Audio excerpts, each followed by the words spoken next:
आजकल ना दुनिया की दो सबसे बड़ी ताकतों के बीच एक अलग ही तरह की जंग छिड़ी हुई है। नहीं नहीं, ये कोई हथियारों की जंग नहीं है, ये है टेक्नोलॉजी की जंग। और ये सिर्फ दो देशों की लड़ाई नहीं, बल्कि हमारे आने वाले कल पर, हमारे भविष्य पर कंट्रोल की लड़ाई है। और इस जंग का मैदान वो छोटी सी चिप है जो हमारे फोन से लेकर दुनिया के सबसे ताकतवर सुपर कंप्यूटर तक हर चीज को चलाती है। तो चलिए इस अदृश्य युद्ध की परतों को जरा खोल कर देखते हैं। तो सवाल ये उठता है कि आखिर ये टेक वॉर है क्या? क्या इसका मतलब सिर्फ कुछ ऐप्स पर बैन लगाना है, या फिर कौन सबसे पहले नया फोन लॉन्च करता है, बस इतनी सी दौड़ है? नहीं, बिल्कुल नहीं। वो सब तो बस सतह पर दिखने वाली छोटी मोटी लहरें हैं। असली लड़ाई तो कहीं ज्यादा गहरी है। और वो लड़ाई है आधुनिक टेक्नोलॉजी के चोक पॉइंट्स को कंट्रोल करने की। अब ये चोक पॉइंट्स क्या हैं? ये वो रणनीतिक जगह हैं, वो अहम मोड़ हैं जिन पर हमारी पूरी की पूरी डिजिटल दुनिया टिकी हुई है। तो चलिए अब जरा गहराई में उतरते हैं और समझते हैं कि इस असली टेक वॉर का मैदान आखिर है क्या, और क्यों हर तरफ सिर्फ सेमीकंडक्टर यानी कि चिप्स की ही बात हो रही है। तो सबसे पहले ये समझना जरूरी है कि चोक पॉइंट का आखिर मतलब क्या है। सोचिए, ये ग्लोबल टेक्नोलॉजी सप्लाई चेन का एक ऐसा हिस्सा है, एक ऐसी कड़ी है जो किसी एक देश या एक कंपनी के हाथ में इतनी ज्यादा आ गई है कि वो चाहें तो इसे रोककर पूरी दुनिया पर असर डाल सकते हैं। एक तरह का स्ट्रेटेजिक कंट्रोल पॉइंट। ठीक है, तो अब जरा इन चोक पॉइंट्स का नक्शा देखते हैं। पता लगाते हैं कि दुनिया की सबसे जरूरी टेक्नोलॉजी आखिर बनती कहाँ है। अब देखिए, अगर हम 2019 के आंकड़ों पर नजर डालें तो पहली बार में ऐसा लगता है कि चिप बनाने की जो क्षमता है वो तो दुनिया भर में ठीक ठाक बंटी हुई है। ताइवान के पास 20%, दक्षिण कोरिया के पास 19%, जापान, चीन, अमेरिका सब इस रेस में है। सब कुछ बैलेंस लगता है ना?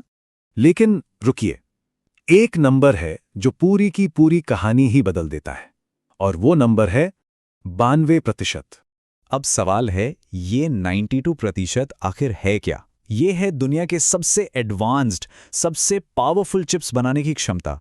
और ये लगभग लगभग पूरी की पूरी सिर्फ एक जगह पर है, ताइवान। बचा हुआ 8% दक्षिण कोरिया के पास है। बस यही यही है असली चोक पॉइंट। अब जाहिर है इस खतरनाक निर्भरता को अमेरिका ने समझा, और इसी को देखते हुए उसने एक स्ट्रैटेजी अपनाई है। इसे हाई फेंस या ऊंची बाड़ की रणनीति भी कहते हैं। तो देखते हैं कि ये काम कैसे करती है।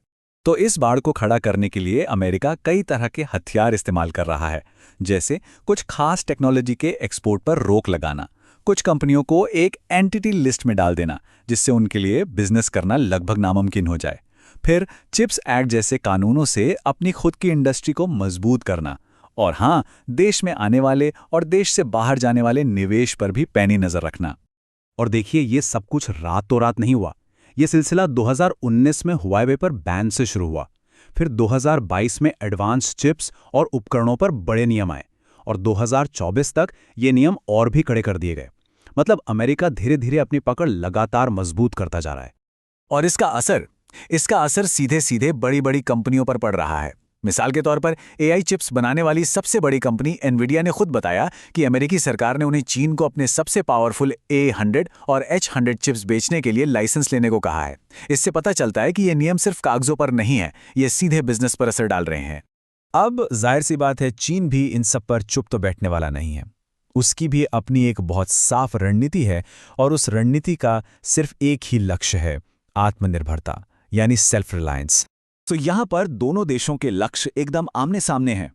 एक तरफ अमेरिका है जो चोक पॉइंट्स को कंट्रोल करके चीन की मिलिट्री और एआई कैपेबिलिटी की रफ्तार को धीमा करना चाहता है, और दूसरी तरफ चीन है जो हर हाल में टेक्नोलॉजिकल आत्मनिर्भरता हासिल करना चाहता है ताकि उसे किसी पर भी निर्भर न रहना पड़े। और अपने इस लक्ष्य को पाने के लिए चीन भी कई मोर्चों पर एक साथ काम कर रहा है। सबसे पहले तो अपनी घरेलू चिप इंडस्ट्री में भारी भरकम निवेश कर रहा है। दूसरा, वो अपने खुद के चोक पॉइंट्स का इस्तेमाल कर रहा है। मतलब वो ऐसे ज़रूरी मिनरल्स के एक्सपोर्ट को कंट्रोल कर रहा है जिनकी ज़रूरत पूरी दुनिया को है। और तीसरा, साइबर सिक्योरिटी जैसे नियमों का इस्तेमाल करके वो विदेशी कंपनियों के लिए अपने बाजार में काम करना मुश्किल बना रहा है। इसका उदाहरण हमने हाल ही में देखा। 2023 में चीन ने गैलियम और जर्मेनियम के एक्सपोर्ट पर कंट्रोल लगा दिया, जो एडवांस्ड इलेक्ट्रॉनिक्स के लिए बहुत ज़रूरी हैं, और फिर ग्रेफाइट के एक्सपोर्ट पर भी, जो बैटरी बनाने में काम आता है। ये दिखाता है कि चीन भी अपने पत्ते बहुत सोच समझकर चल रहा है। तो इस पूरी खींचतान का नतीजा क्या निकल रहा है? नतीजा ये है कि दुनिया की जो सप्लाई चेन थी वो बिखर रही है और नए सिरे से जुड़ रही है। लेकिन इस नई बंटी हुई दुनिया की एक बहुत बहुत भारी कीमत चुकानी पड़ रही है। और ये कीमत कितनी है?